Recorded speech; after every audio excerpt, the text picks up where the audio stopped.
Tessa with Popternative. Thank you both for taking the time today. I've got to tell you, this movie is deeply unsettling in the best way possible. So, Osgood, for you, where did this concept and this idea come from? The idea was to try to make a more accessible movie that would be appealing to more people, and so I sort of was, kind of shamelessly, cravenly looking for a trick.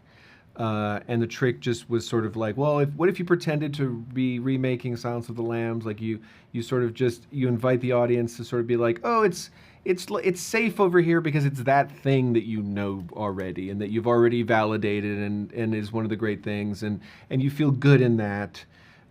So just looking to sort of use that as the key to open the door, and then once you've got everybody sort of sufficiently situated and feeling sort of comfortable-ish, that's when you can really say, oh, well, it was actually this whole other card trick the whole time, and that's where the fun happens.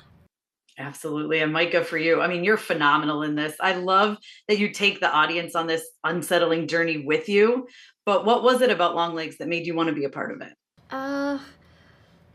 It was just one of those scripts that I read and immediately felt this need to play this role and a need to step into this world. And I don't get that often. Yeah. And for you, Osgood, what was it about Nicolas Cage that makes him like the perfect Longlegs? Because he is so creepy in this.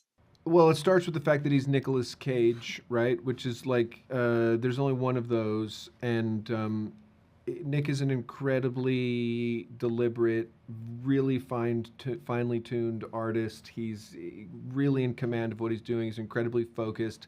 His range of what he remembers and what he absorbs and what he can sort of recite back to you, historically, culturally, music, movies, he's really sharp all the time.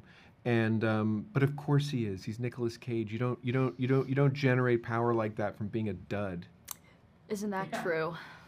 I was gonna say, for you, Michael, what is it like working opposite within that one scene in that? I don't want to give too much away, but what was that like? It's a crazy one.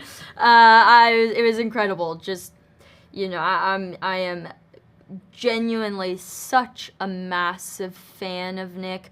I think he's so talented, just an absolute icon, and just to work opposite him was a dream. And then on top of that, him doing I think maybe one of his best performances ever. I don't know. I mean, it was just like those moments where it just doesn't feel real, and you have to pinch yourself. Yeah. Osgood, whose idea was it to do this phone call, this number? Because that is the scariest phone number. I agree. I called it. I was like, "What who did this? Who damn did this?" It's all Neon. Neon is endlessly coming up with new ways to get people interested in this movie. That was theirs. Oh, well, it was phenomenal, because I was like, I wanted to hang up, but I just kept listening. I was like, why am I? Well, what's funny about it is it's like an obscene phone call in reverse. Like you called to listen to someone breathe at you. Well, congratulations, guys. Seriously, I think this is going to be a massive hit. It's so good. People are already talking about it, and I can't wait to see what's next for the both of you. Thanks very much. Thank you. Thank you. Thank you for tuning in to Popternative. Make sure to check out our past episodes of Popternative on YouTube. This has been an Autograph Communications production.